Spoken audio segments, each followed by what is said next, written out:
Hey mama, welcome back to Grounded and in Full Color. I'm Princess Ebony, a neurodivergent stay-at-home mom of 3, digital content creator, and your big sister in your headphones. And today's episode is for a very specific moment. If you've ever tried to explain what you need, and it came out as anger, this episode is for you. And if both of you are good people, but you keep missing each other in the worst moments, this episode is for you too. Because that right there, that's what a lot of modern marriage looks like in the little kid season. 2 decent human beings, 2 tapped out nervous systems, and one tiny interaction turns into tension that feels bigger than what just happened. So here's the flash scene. It's normal chaos. The house is loud, I'm overstimulated, and my body feels hot. Neck tight, shoulders in knots, heart pounding. And my husband asks me something. Not even in a rude way.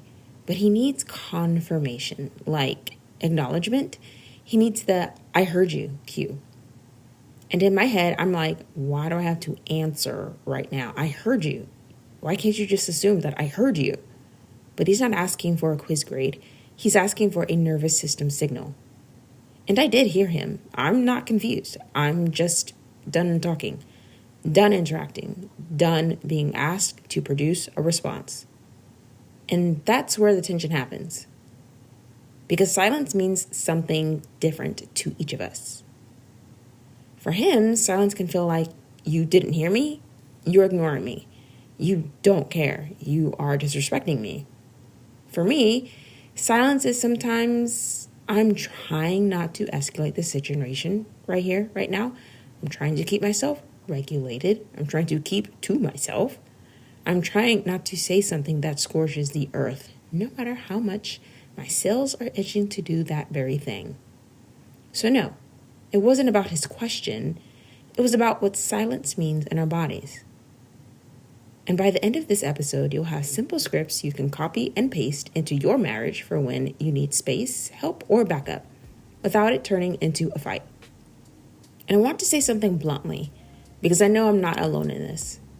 There are moments where I truly feel like I do not have anyone to go to, a shoulder to lean on, or anyone to lend an ear.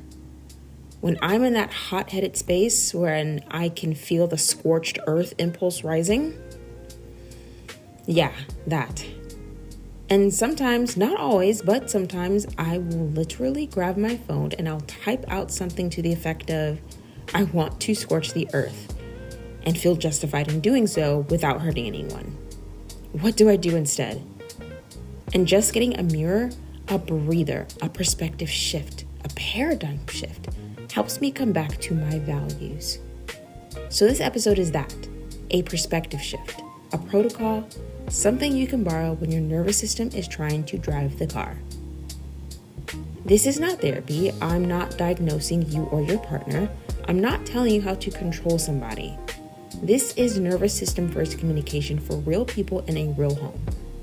All right, let's get into it. Here's the core reframe that changed everything for me. Most of our conflicts aren't about the topic. They're about wiring, timing, and load. Okay, what do I mean by wiring? Different brains, different needs. If you're neurodivergent, autistic, like moi, ADHD, suspected, sensitive, highly sensory, your brain processes input differently. When you're overstimulated or overwhelmed, your ability to communicate nicely doesn't get better with pressure. It gets worse. And your partner has their own wiring too. Sometimes their nervous system needs confirmation. Sometimes they need predictability. Sometimes silence feels like instability. Now, about timing. Even perfect words said at the wrong time can land like an attack.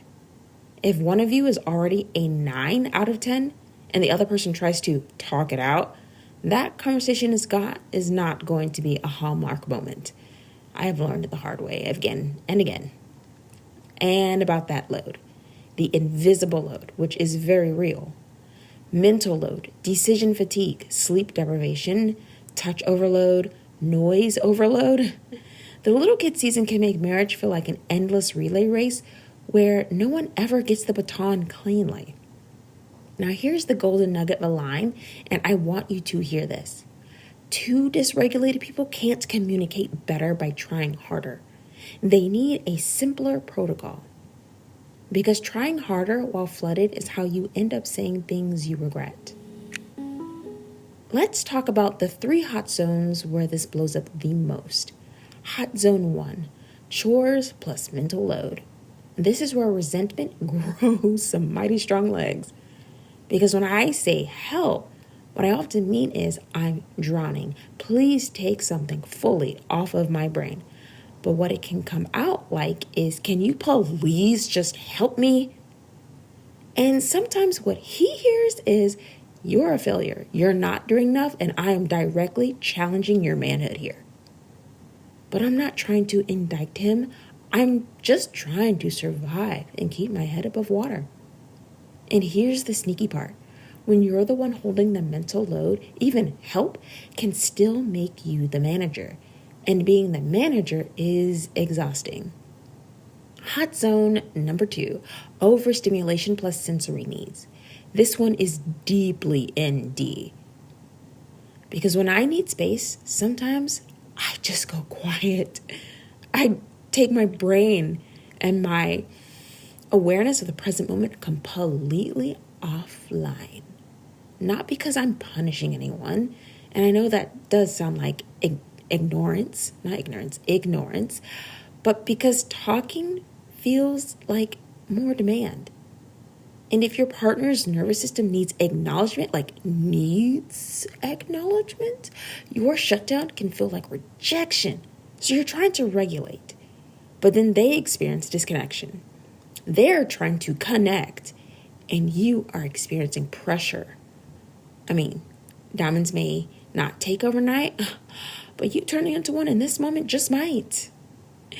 This is why the just communicate advice feels like it was written for people with unlimited nervous system capacity. Hot zone number 3, money plus trust plus inner child. Okay, this one is personal, and I'm going to say this carefully because I want to help, not overwhelm. Sometimes the money conflict isn't we disagree about spending. It's safety. It's shame. It's identity. It's autonomy. In my case, I don't hide pockets of money. But I have avoided conversations about purchases before. And the reason isn't because I'm trying to be sneaky. It's because I'm scared. I'm scared of being judged. I'm scared of being talked down to. I'm scared of feeling like a child asking for permission. And if I really want something and I don't know how to talk about it, I might delay. And then the delay becomes avoidance. And then it looks like I'm hiding purchases. And then what he hears is, I can't trust you enough to even come to you about money.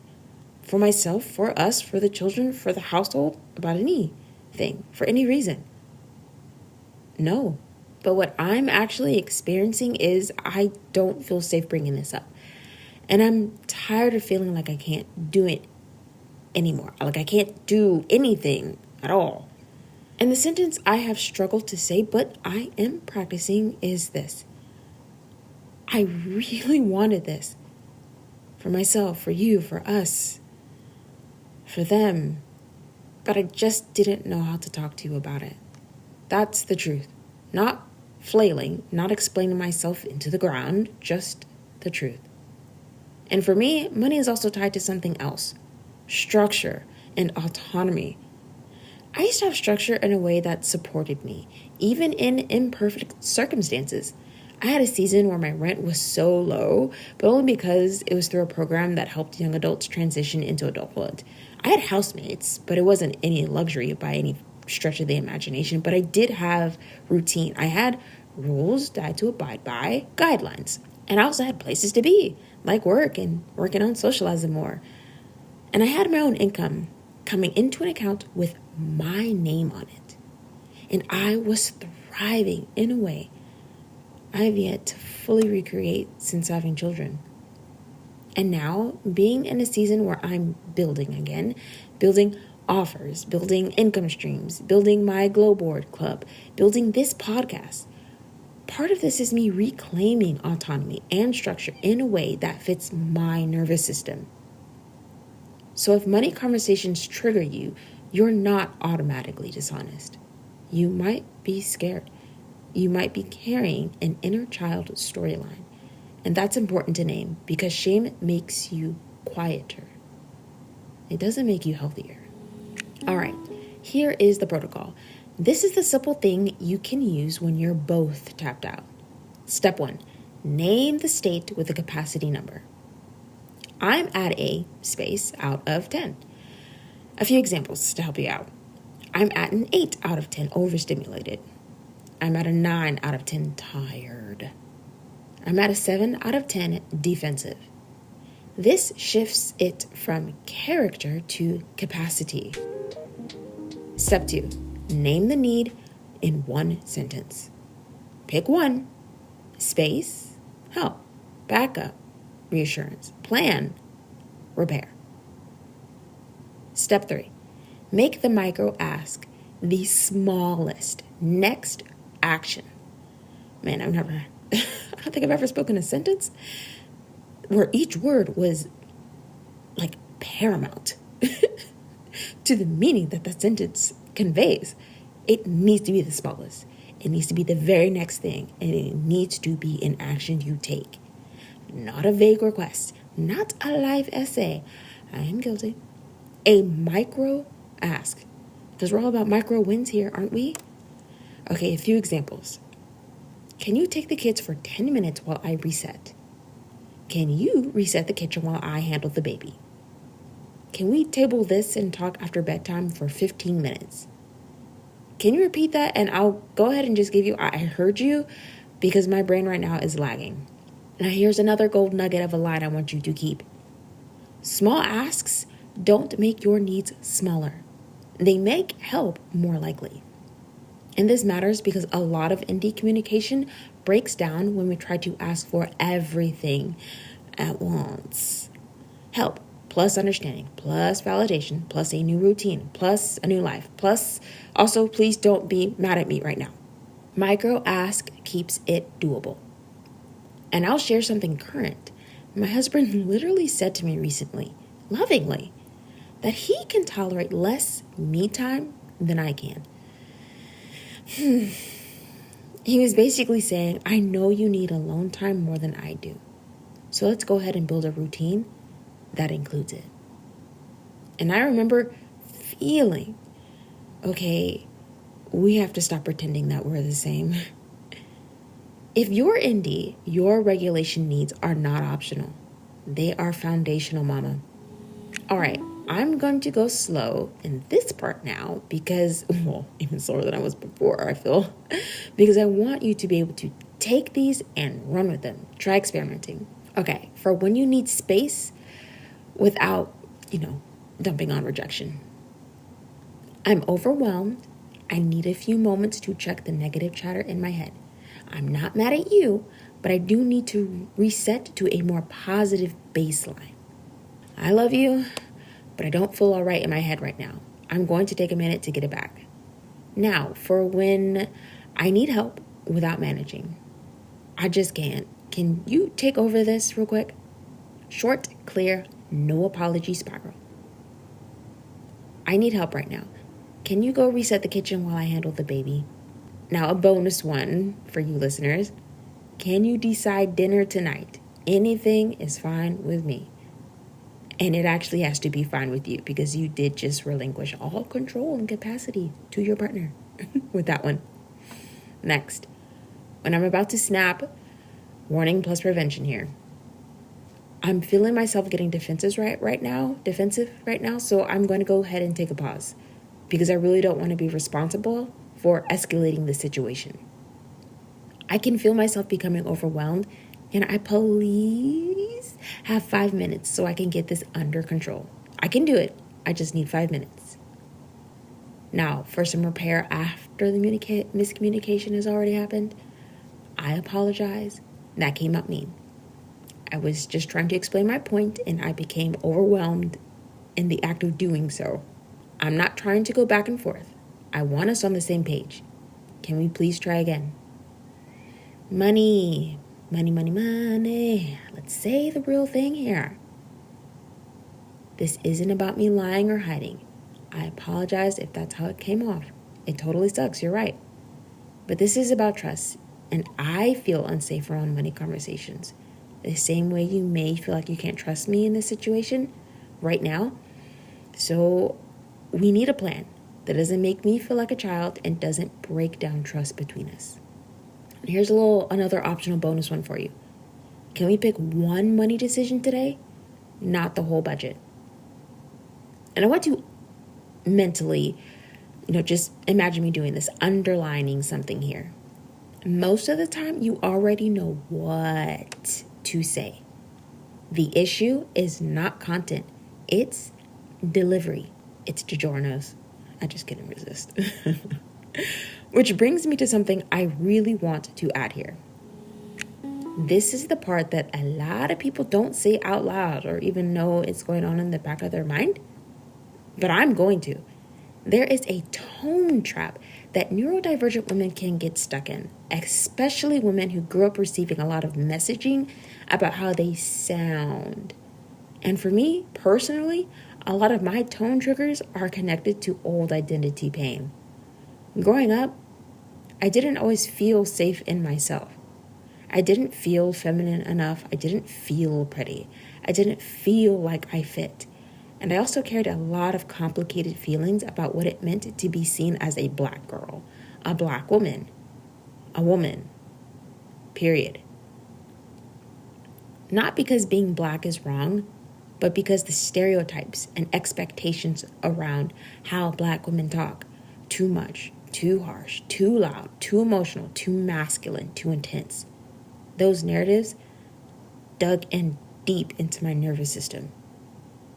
And then add neurodivergence, bluntness, urgency, fuzzy brain, social anxiety spikes that I have got to get the words out before I lose them, the heat, the rush, the clenching, the tension. So sometimes I will hear myself talk, and it feels like I'm becoming the very energy I hated being on the receiving end of. And I don't like that. So here's the distinction. Softening is not masking or camouflaging. Pick your poison. Softening is adjusting delivery so your message can land. Masking is betraying yourself to be palatable. Can anyone say bittersweet? Softening is saying, I'm going to choose clarity over sharpness because I actually want connection here. Not to win, one up, or just prove my point.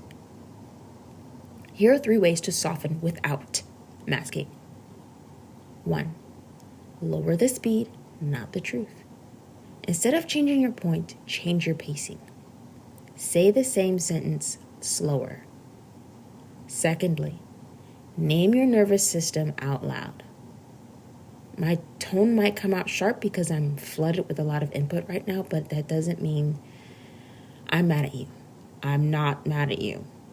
That single line can prevent the spiral for you and your partner or whomever else you are communicating with, because you cannot work on your communication skills in a vacuum. Thirdly, use the I'm on your side lead in. I'm not trying to fight, I'm trying to solve. I want us on the same page. I love you and I need some support right now. You're not becoming small, you're becoming effective. And if you've ever been told you're too much, this is important too. You don't have to reduce your truth to be loved. But you can deliver your truth in a way that protects the connection, especially when your household is already running hot. Okay, now a quick practical thing here. There are 2 windows for hard conversations. Window 1, the emergency micro support for right now. Short, stabilizing, a micro ask, a pause, a reset. Window 2, calm planning window for later. Short, structured, not an endless relationship debrief. A container. And I'll be honest, my husband and I have struggled with consistency here. So I'm not going to tell you to do something unrealistic. But I am going to tell you this. If you don't have a container, everything turns into a crisis conversation. So here's what I'm doing for you. In the show notes for this episode, I'm including a free 10-minute weekly team meeting agenda, like a micro-family business meeting. Super simple, super doable. And yes, this is the kind of thing we do more of inside the Glow Board Club. Nervous system-friendly tools that keep real life from collapsing. You don't have to become a family meeting person overnight. You just need a container that exists. All right, let's recap. Most conflict is wiring plus timing plus load, not character. Use the tapped-out protocol. Name your state, name your need, make a micro ask. You probably already know what to say. The work is delivery. Softening isn't masking or camouflaging. It's making your truth land. Use 2 windows. Emergency support now, planning later. Firstly, pick one script from this episode and use it once this week. Secondly, for the next 3 days, rate your nervous system out of 5 once a day and tell your partner your number once. Just once. No lecture, just data. Data. Oh my gosh. And if this episode helped you, follow the show so you never miss an episode. And if you have a second, rate and review. It helps more moms like us find this corner of the internet. Come hang out with me on socials, Instagram, Threads, TikTok, YouTube, Facebook, and X. Twitter, yes, I'm trying to see what works. All at Princess Ebony. And don't forget, the free 10-minute weekly team meeting agenda is in the show notes. You're not broken, mama. You may just be tapped out. And you deserve communication that fits your brain so you can tap back in. All right, I'll see you in the next one.